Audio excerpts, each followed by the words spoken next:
Hello everyone, welcome to विश्वास classes.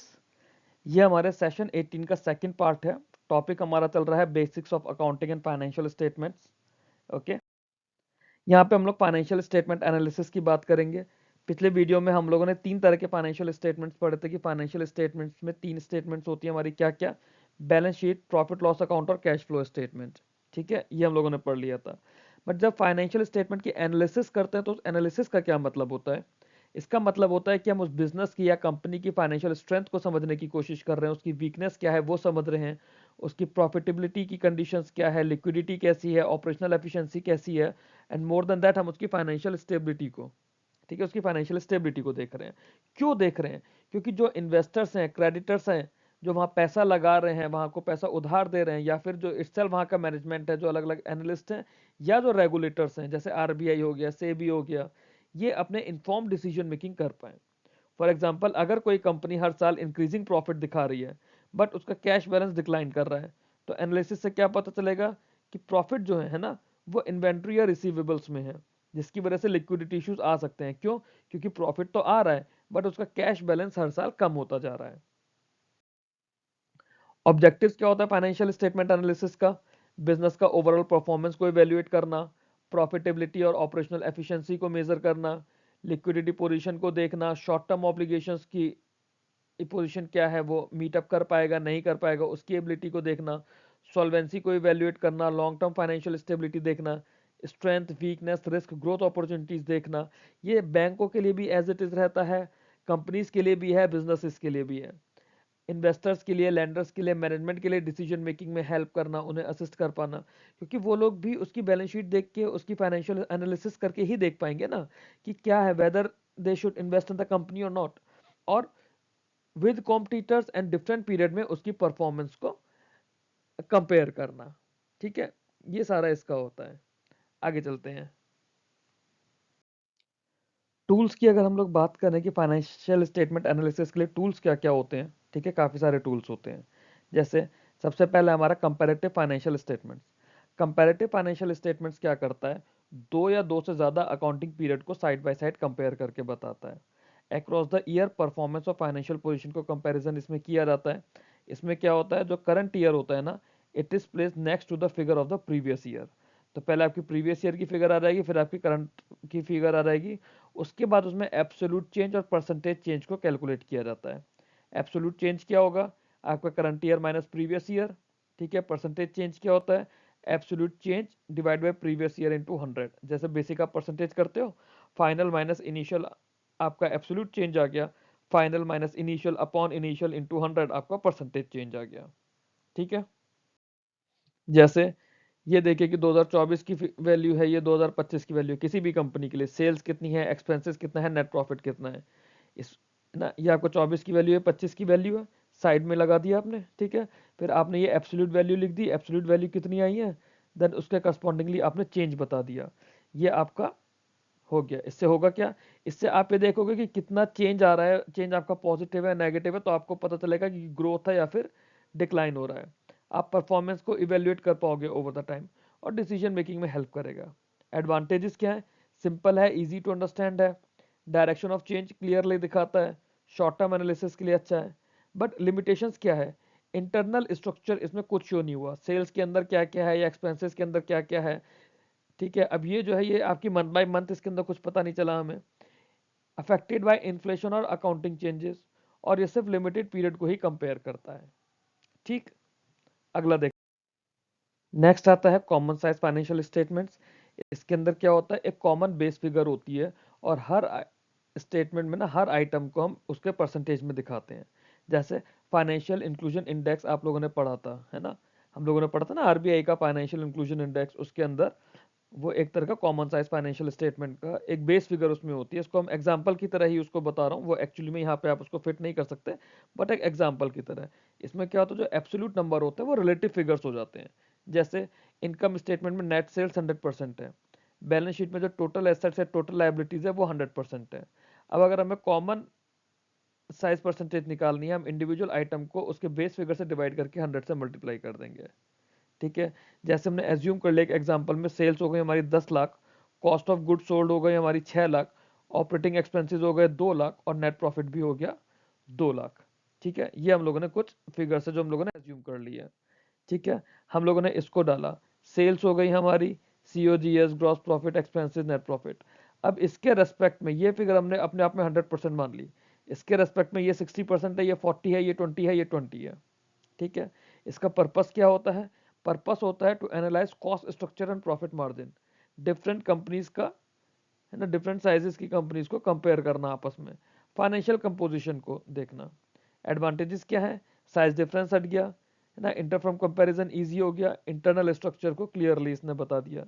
Limitations की बात करें तो क्या है हमारा, एक्चुअल ग्रोथ नहीं बताता, रियल फाइनेंशियल प्रॉब्लम हाइड कर लेता है, और करेक्ट बेस सिलेक्शन पे डिपेंड करता है।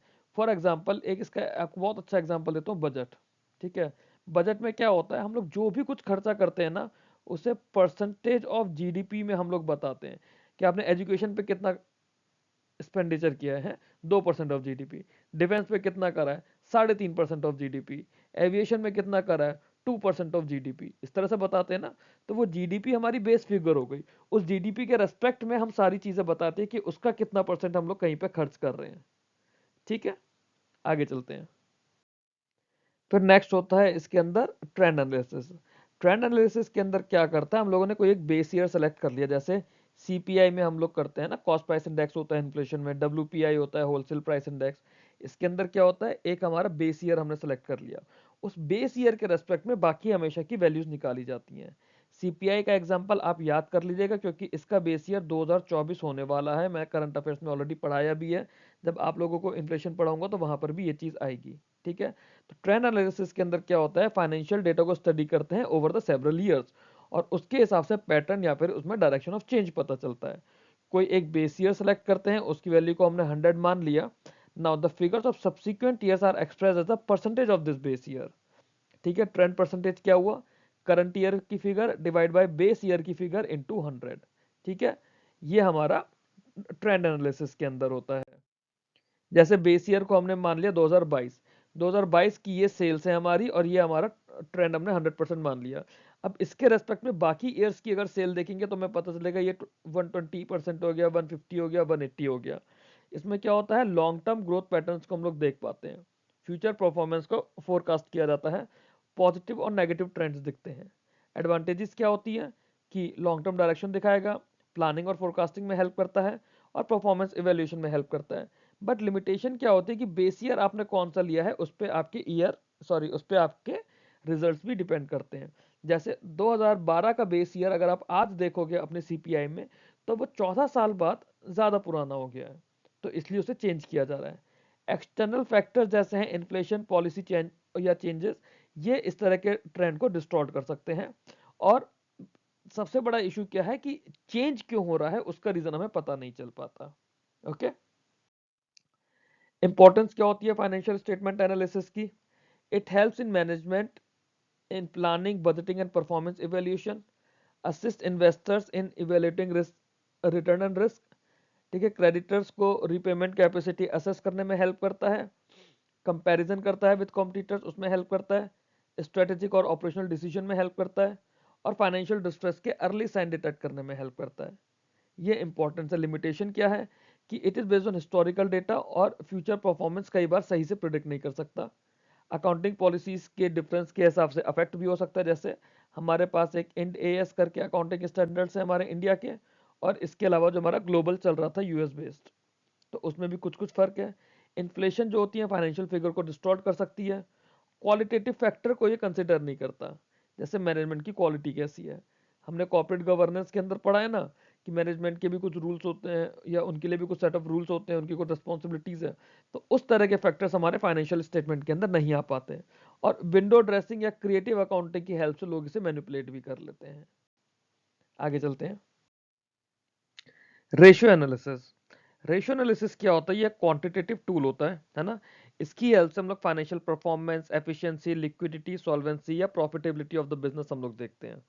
ये डिफरेंट आइटम्स को डिफरेंट फाइनेंशियल स्टेटस में, है ना, डिफरेंट फाइनेंशियल स्टेटमेंट में रिलेशनशिप में लेकर आता है, और रॉ फाइनेंशियल डेटा को मीनिंगफुल इंडिकेटर्स में बनाता है। एक तरह का मैथमेटिकल रिलेशनशिप होगा दो रिलेटेड फाइनेंशियल फिगर्स का। ठीक है, बाकी दोनों तीनों पॉइंट्स की थ्योरी है, ये आप लोग रीड करिए, हम सीधे पॉइंट पर आते हैं। ऑब्जेक्टिव भी आप लोग रीड कर लेंगे, ठीक है, इसमें ऐसा कुछ है नहीं बताने का, थ्योरी के 5 लाइनें या 6 लाइनें ये आप रीड करेंगे। हम सीधे थोड़ा सा फास्ट करते हैं, अपने मेन पॉइंट पर जाते हैं, रेशियो एनालिसिस में हमें क्या करना होता है। रेशियो एनालिसिस की हम लोग बात करते हैं, हमारे पास 4 तरह के रेशियोज होते हैं, liquidity ratio, solvency ratio, activity या फिर एफिशिएंसी रेशियो और प्रॉफिटेबिलिटी रेशियो। 4 मेन क्लासेस हैं एक तरह से रेशियोज की, फाइनेंशियल रेशियोज की, ठीक। लिक्विडिटी रेशियो, लिक्विडिटी रेशियो में क्या होता है, ये कोई भी जो फर्म होती है उसके शॉर्ट टर्म ऑब्लिगेशंस को वो कैसे मीट करेगी अपने करंट एसेट्स की हेल्प से, वो बताती है। Liquidity ratio measure the ability of a firm to meet its short term obligation using its current assets. These ratios focus on the short term financial position of the company, ठीक है, company के short term financial position पे focus करते हैं और indicate करते हैं whether the firm has enough liquid resources to pay its current liabilities as they become due, ठीक। फॉर एग्जाम्पल अगर कोई एक बैंक है, ठीक है, बैंक में कुछ कस्टमर्स है, कस्टमर्स के डिपॉजिट्स हैं, हो सकता है आने वाले 6 महीने की अगर मैं बात करूं या फिर आने वाले 1 साल की बात करूं, तो काफी सारे लोगों की रिकरिंग डिपॉजिट या फिक्स डिपॉजिट मैच्योर हो रहे हैं, बैंकों को उनका पैसा देना पड़ेगा, देना पड़ेगा ना। तो क्या बैंक के जो करंट एसेट्स हैं जो अगले 1 साल के लिए बैंक के पास में है, क्या बैंक उससे उन सब लोगों को पैसा दे सकता है? क्योंकि बैंक के भी कुछ जगह से लोन का पैसा आना होगा, कुछ जगह से बैंक ने खुद से इन्वेस्ट किया होगा, वो पैसा मैच्योर होकर आ रहा होगा। तो ये जो बैंक के करंट एसेट्स हैं, बैंक देखेगा कि उससे वो अपने शॉर्ट टर्म ऑब्लिगेशंस या फिर अपने उन करंट लायबिलिटीज को पे कर सकता है। ये आपके लिक्विडिटी रेशियोज बताते हैं, ठीक है। ये क्रेडिटर्स के लिए, सप्लायर्स के लिए, बैंक्स के लिए ज़्यादा ज़रूरी होता है। क्यों? क्योंकि ये वर्किंग कैपिटल फाइनेंस के लिए भी काम देखते हैं।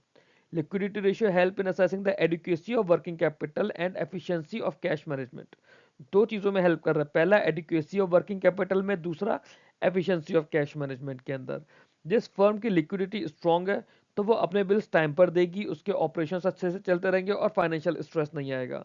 बट अगर एक्सेसिवली हाई लिक्विडिटी है, दैट मीन्स वो, अगर आप मान लीजिए बैंक के पास एक्सेस में पैसा पड़ा हुआ है, मतलब वो पैसा यूज ही नहीं हो रहा है ना, ये भी तो हो सकता है कि वो कहीं पे पैसा इन्वेस्ट ही नहीं कर रहा, बैंक लोन ही नहीं दे रहा, बैंक के पास बिजनेस ही नहीं है। तो अगर एक्सेस हाई लिक्विडिटी है तो इसका मतलब है कि आपके रिसोर्सेज का इनएफिशिएंट यूज है या फिर आपके फंड्स आइडल पड़े हुए हैं, ठीक। इसमें सबसे पहला आता है करंट रेशियो। करंट रेशियो क्या बताता है? करंट एसेट्स और करंट लायबिलिटीज के बीच का रिलेशनशिप बताता है। ये बताता है कि जो फर्म है उसकी कैपेसिटी क्या है टू मीट इस शॉर्ट टर्म ऑब्लिगेशन यूजिंग इस short term assets. Current assets के अंदर जैसे कैश हो गया, बैंक बैलेंसेस हो गए, मार्केटेबल सिक्योरिटीज हो गई, इन्वेंट्री आइटम्स हैं या रिसीवेबल्स हैं। करंट लायबिलिटीज की बात करें तो ट्रेड पेबल्स होते हैं, शॉर्ट टर्म बोरोइंग्स होती हैं या फिर बाकी ऑब्लिगेशन जो विद इन ईयर ड्यू होती है।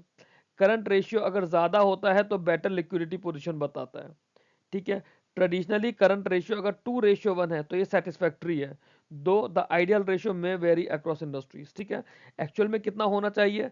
नॉर्मली 2:1 हमारा बिल्कुल सही बताता है कि अच्छी कंडीशन है, बट ये रेशियो जो है ये इंडस्ट्री टू इंडस्ट्री वेरी कर सकती है, ठीक है।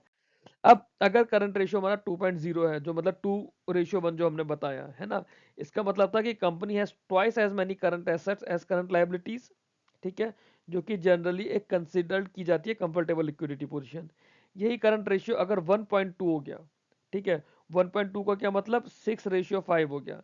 6:5 हुआ तो उसका क्या मतलब होता कि अगर उसकी 5 लायबिलिटीज है 5 यूनिट, तो 6 यूनिट उसके एसेट्स हैं, मतलब एसेट बहुत थोड़े से ज्यादा है, मतलब लिक्विडिटी कंडीशन थोड़ी टाइट होगी। अगर करंट रेशियो 0.8 है, मतलब 4:5 हो जाएगा।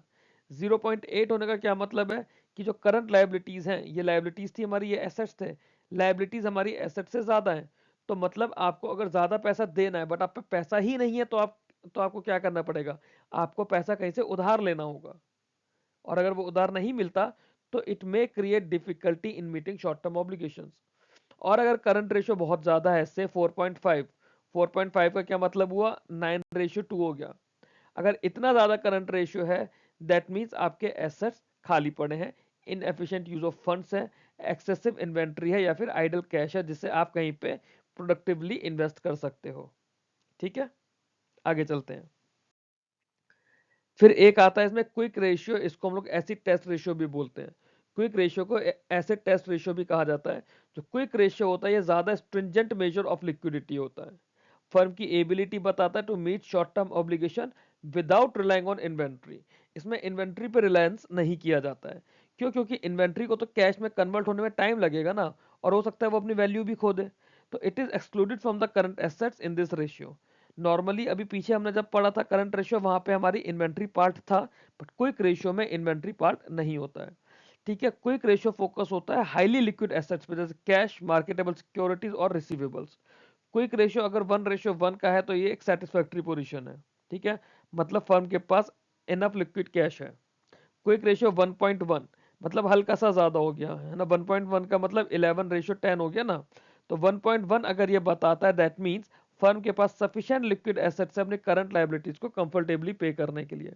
अगर यही क्विक रेशियो 0.9 है, मतलब बताता है कि बिल्कुल बॉर्डर लाइन सिक्योरिटी ना, बिल्कुल बॉर्डर लाइन लिक्विडिटी पोजीशन है। यहाँ पे फर्म में face pressure in meeting obligation. Quick ratio 0.5 है तो ये मतलब बहुत ज्यादा वीक लिक्विडिटी है, और फिर शॉर्ट टर्म डेट्स पे ही नहीं की जा सकती। यहाँ पे तो हल्का सा एरर मार्जिन था आपके पास एक तरह से, कि आपने ऑलमोस्ट ऑलमोस्ट पूरा पे हो गया, हो सकता है कि सबका पैसा ना भी देना पड़े for the time be, but यहाँ पे क्विक रेशियो 0.5 ये तो बहुत ज्यादा कम हो गया है। ठीक है, आगे चलते हैं। फिर सॉल्वेंसी रेशियोज आते हैं। सॉल्वेंसी रेशियोज क्या बताते हैं? ये बताते हैं फर्म की ability to meet its long term financial obligations. ठीक है, अभी हम लोगों ने जब पीछे बात करी थी, हम शॉर्ट टर्म फाइनेंशियल ऑब्लिगेशन की बात कर रहे थे। सॉल्वेंसी रेशियोज में लॉन्ग टर्म फाइनेंशियल ऑब्लिगेशन आते हैं। ये रेशियो क्या बताते हैं? ये एसेस करते हैं लॉन्ग टर्म फाइनेंशियल स्टेबिलिटी और capital structure of the business. पीछे हम शॉर्ट टर्म के लिए बात कर रहे थे, सॉल्वेंसी रेशियो में हम लोग लॉन्ग टर्म के लिए हम लोग बात करेंगे। ये बताता है कि कंपनी की फाइनेंशियल एक्सटेंट क्या है ना, indicate the extent to which company is financed through debts and its capacity to service that debt over the time।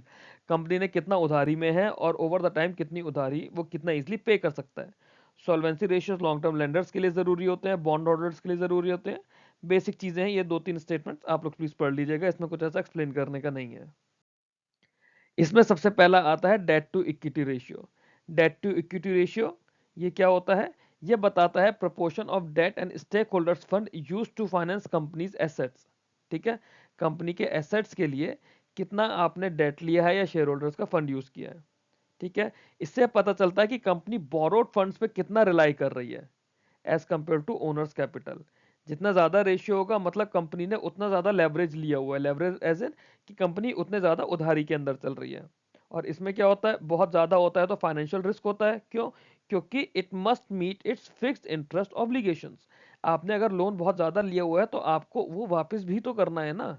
Lower ratio बताता है कि बहुत ज्यादा कंजर्वेटिव कैपिटल स्ट्रक्चर है with lower financial risk. For example ratio अगर 0.6 हुआ है, it means the firm relies more on equity than that, indicating a conservative and stable capital structure. Ratio 1.0 है, मतलब इससे हमें पता चलता है कि जितना वो अपनी इक्विटी पे रिलाई कर रहा है उतना ही डेट पे रिलाई कर रहा है, तो ये एक एक्सेप्टेबल फिगर रहती है। रेशियो 2.5 है। 2.5 का मतलब है कि वो बहुत ज्यादा उधारी ले रहा है, फाइनेंशियल रिस्क बढ़ रहा है, इंटरेस्ट का बर्डन बढ़ रहा है। और अगर मान लो रेशियो 4 हो गया, ये जो रेशियोज है ना, ये मैंने रैंडमली कुछ लिए हैं कि एक बुरा रेशियो, एक अच्छा रेशियो, एक कम रेशियो और एक बहुत बुरा रेशियो, कुछ इस तरह से करके मैंने फिगर्स लिए हैं। अगर रेशियो मान लो 4 है, it means it has excessive leverage. बहुत ज्यादा अगर उधारी ले रखी है तो it threaten the firm solvency during economic downturns. ठीक है, ये हमारा था debt to equity ratio. Interest coverage ratio. Interest coverage ratio बताता है एक किसी भी कंपनी या फर्म की ability to pay interest on its outstanding debt from its operating profit. वो उसे अपने ऑपरेटिंग प्रॉफिट में से जो उधारी है उसका ब्याज भी तो पे करना है। ठीक है, और इसे हम लोग ईबीआईटी के टाइम पर कैलकुलेट करते हैं। It is calculated by comparing earning before interest and taxes. ठीक है, earning before interest and taxes को हम लोग ईबीआईटी कहते हैं, है ना। उससे पहले ये कैलकुलेट किया जाता है।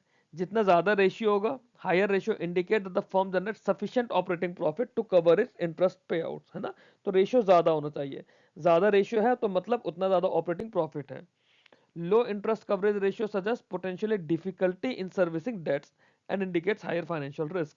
अगर इंटरेस्ट कवरेज रेशियो कम है, मतलब आपके पास उधारी का पैसा देने के लिए पैसे भी कम है, उधारी का ब्याज देने के लिए।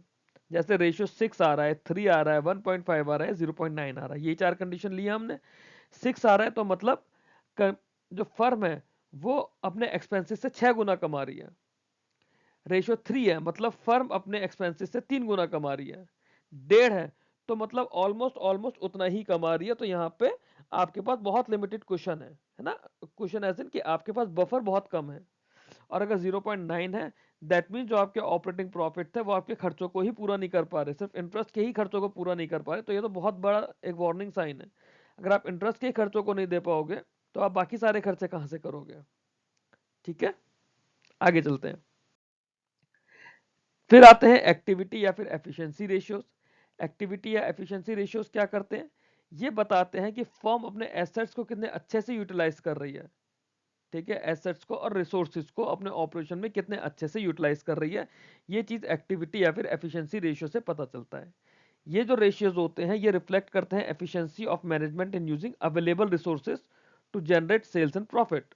मैनेजमेंट सेल्स और प्रॉफिट के लिए अवेलेबल रिसोर्सेज को कितने बेटर वे में यूज कर पा रहा है, कितना एफिशिएंटली यूज कर पा रहा है, वो हमें इन रेशियो से पता चलता है।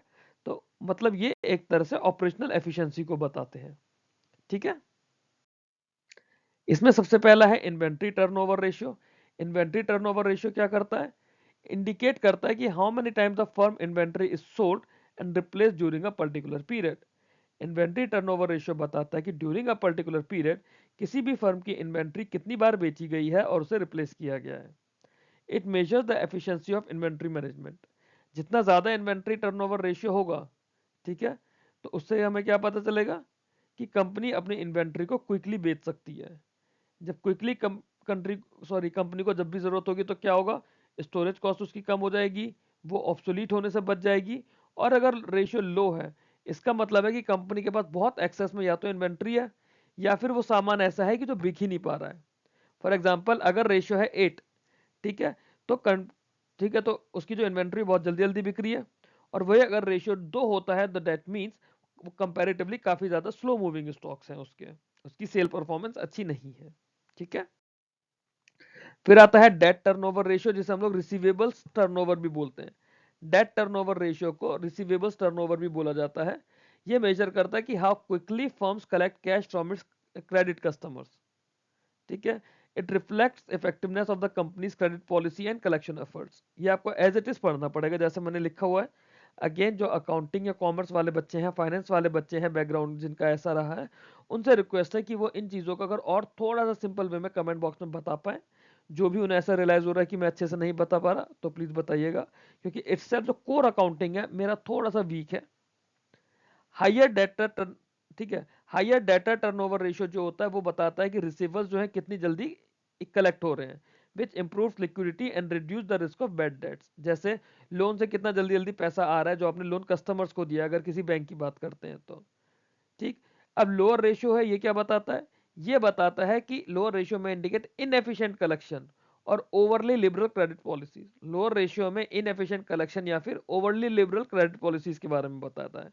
जैसे एग्जांपल्स में हमने 3 फिगर्स लिए, रेशियो ऑफ 10, रेशियो ऑफ 6 और रेशियो ऑफ 3।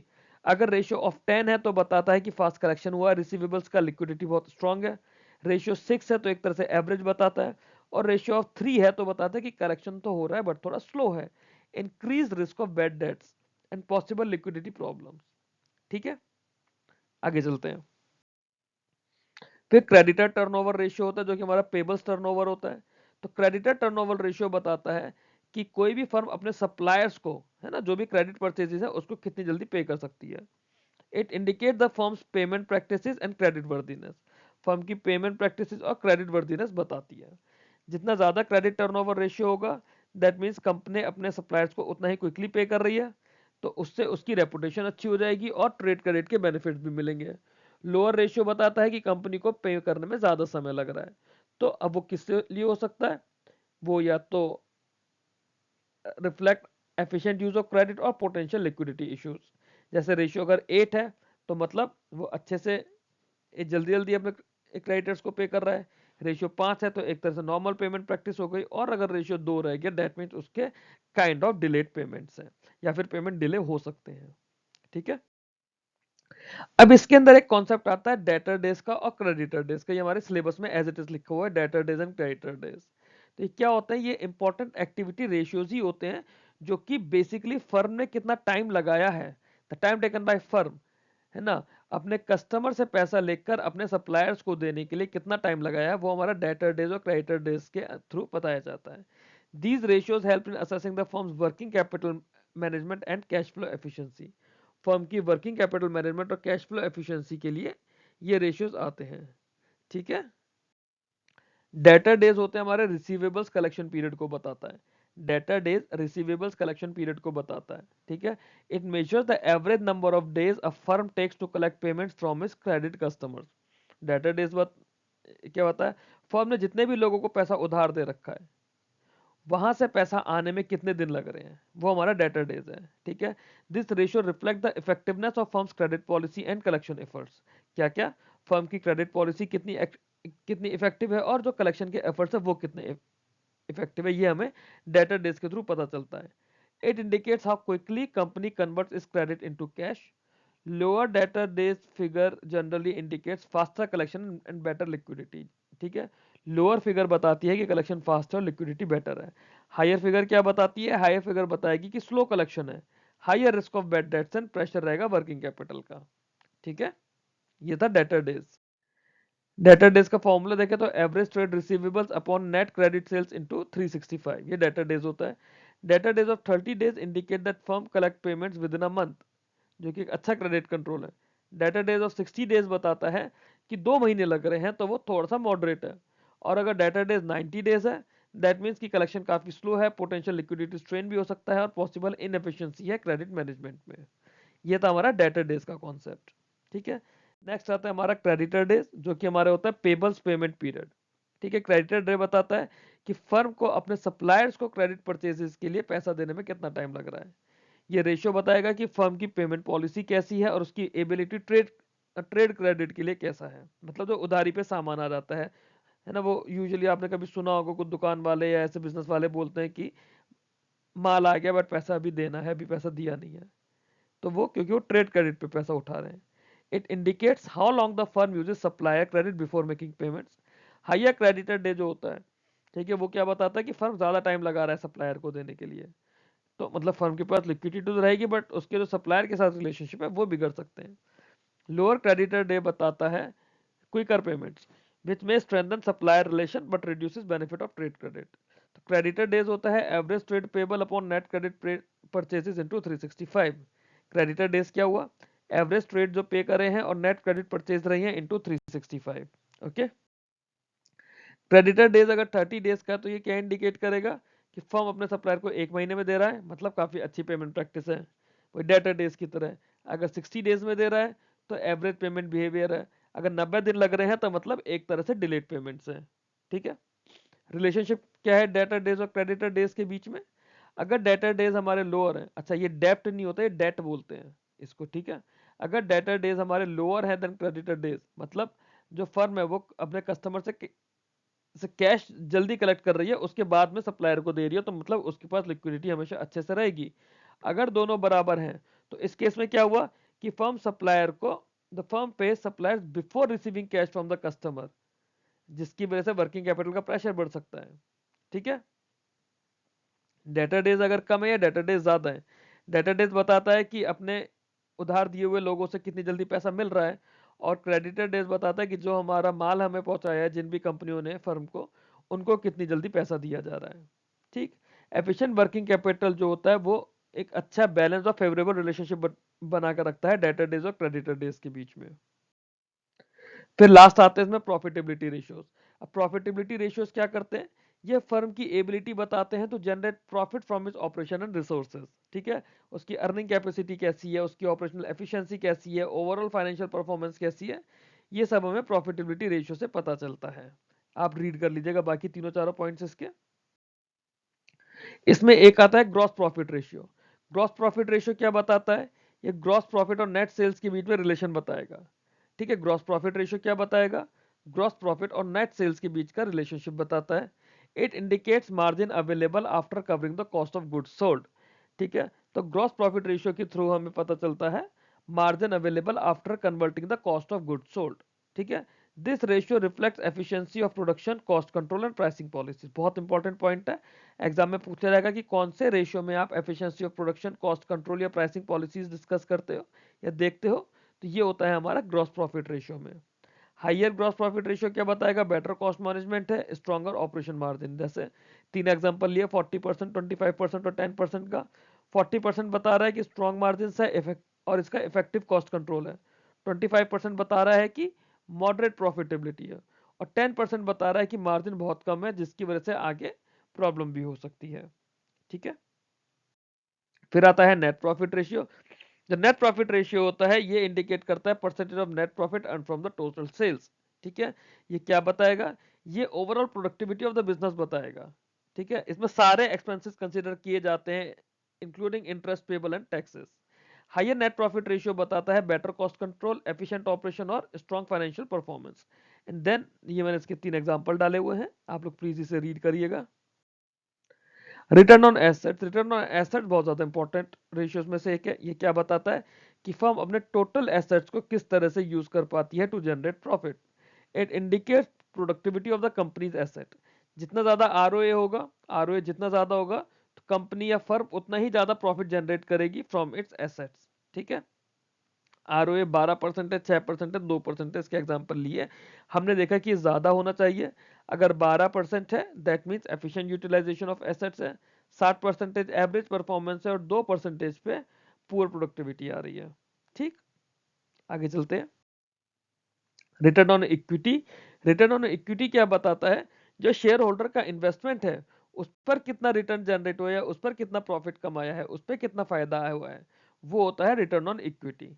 ये इंडिकेट करता है how effectively the firm is using owners funds to generate profit, how effectively the firm is using owners fund to generate profit.